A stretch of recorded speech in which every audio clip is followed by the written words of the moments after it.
Good afternoon, everyone. Thank you for taking the time to join us today on our webinar. So my responsibility here today is to essentially showcase some of the new features that we've implemented, as Jonathan was mentioning. And the first thing that I wanted to showcase today is our new custom dashboards. Now, within the Loop platform, you're likely already aware of the existing reporting capabilities that we have that we present within our reporting section here in the Loop inbox. So this is a typical Loop inbox that all of you would have access to if you're already familiar with it.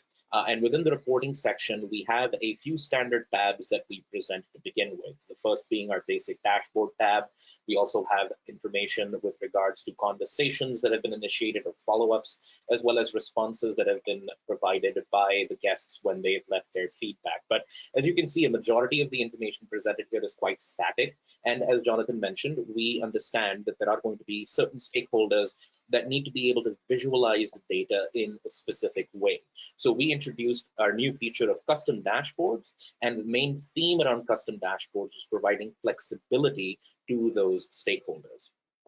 So let's take a look at what the custom dashboard screen looks like. So once we navigate to the custom dashboard, you'll immediately see there's a few major differences between what we've already created and what is available today.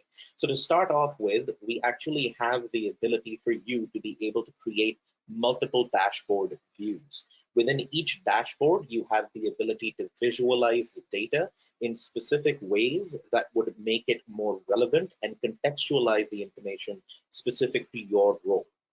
You can see here right now we've created one operations dashboard. We have the ability to add in new dashboards as well. And within each dashboard, this kind of gives you a brief summary. It gives you a quick sort of visual interpretation of the various data sets that are included within this dashboard. And it also identifies if this dashboard has multiple pages and how many panels this dashboard contains. A panel is essentially a data visualization format, and we'll kind of dive into that now. So let's go ahead and take a look at the operations dashboard that we have configured for this account.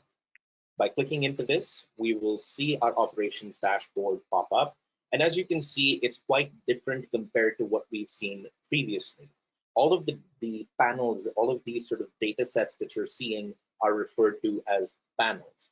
And you will have the flexibility to actually create your own panel or choose from a list of predefined panels in order to be able to visualize the data set. So starting right off the bat, you can see we have a visualization that provides us with the count or the number of responses that have been received over a specific time frame. We have a visualization format for tables that, as Jonathan mentioned, showcases our top 5 locations in terms of responses that have been received, or it's sort of as a marker or an indicator of guest engagement. We have a visualization for our NPS score, our CSAT score, if that's something that we are measuring as well. And we can even showcase trends rather than just showcasing numbers. We can even showcase trends in terms of how your NPS score has been changing over a specific time frame, or how many responses you tend to receive on an hourly basis over the time frame that you specify. We also have our standard heat maps available. So similar to what you've seen in our existing dashboard capabilities with respect to heat maps that kind of average the data out over the days of the week, we are able to present that information here as well. And for each category that your surveys are measuring, so if we're looking at, for a standard Sodexo survey, typically we're looking to measure food quality and service, those kinds of details can also be populated to be able to show you trends for each of those categories over time. You also have the ability to specify specific date ranges here. So if right now, obviously, as you can see, we're looking at the data over the previous year. However, we do have many customizable options in terms of being able to look at the data over a specific time period. So again, you can specify your start and end dates over which you wish to analyze the data. Or if you wanted to have sort of just a quick view, you can look at the data simply over the last 30 or 90 days, and the data set would update accordingly to show you the information that is relevant to that specific time period. Now, one thing you'll notice, I know I mentioned earlier that we do have the capability for you to be a little bit more flexible in terms of the data set that we're presenting, but one of the things that you would have noticed is I haven't really shown you how you can actually create your own visualizations. In order to be able to do that, you would need to be able to click the edit panel up here on the top of the right-hand corner.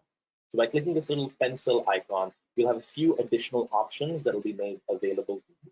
Starting off with, you will have the ability to pick specific locations. So right now, the information being presented here is being presented for all 5 locations within this particular account. But if you only wish to look at the data, let's say for the food court, you would have the option of simply clicking on the location dropdown and then specifying the food court as a location, at which point all of your data set would update to specifically show you data for the food court based on the information that has been collected.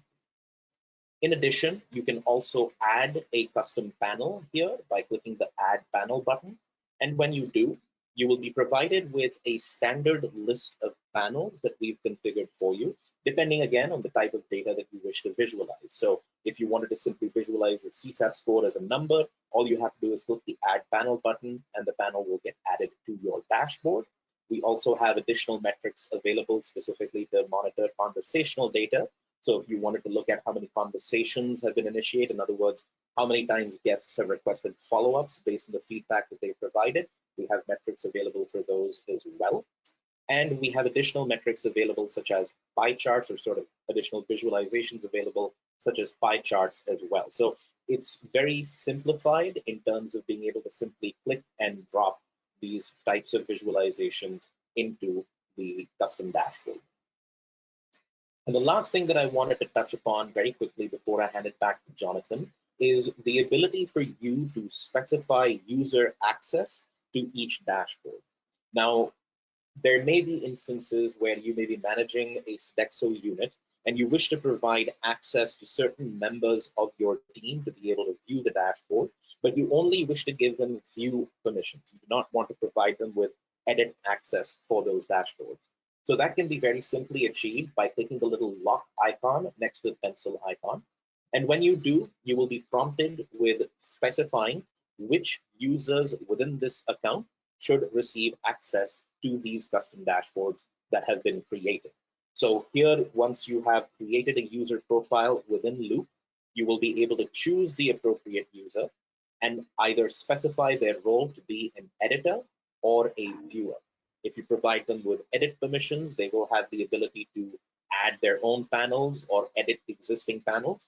However, if you provide them with view-only access, that will ensure that they'll be able to come in and view the data set, but they won't have the ability to edit the dashboard. In other words, when they come in and see the dashboard, they won't be seeing this little pencil icon up here in the top right-hand corner. They'll just see sort of the static panels based on the data set that's been configured. And that's really all I wanted to showcase here today with regards to custom dashboards. So again, it's relatively customizable. We have the ability for you to be able to view data in a number of different formats. And this is something that we can certainly assist you with, whether you're an existing Sodexo customer or you are a new unit looking to partner with Loop. This is something that we will be able to assist you with during the initial onboarding process, and we'll be able to configure the initial dashboard for you. So don't want you to think that this we're kind of introducing the feature and just kind of letting you have at it, but we are available for support should you have any questions.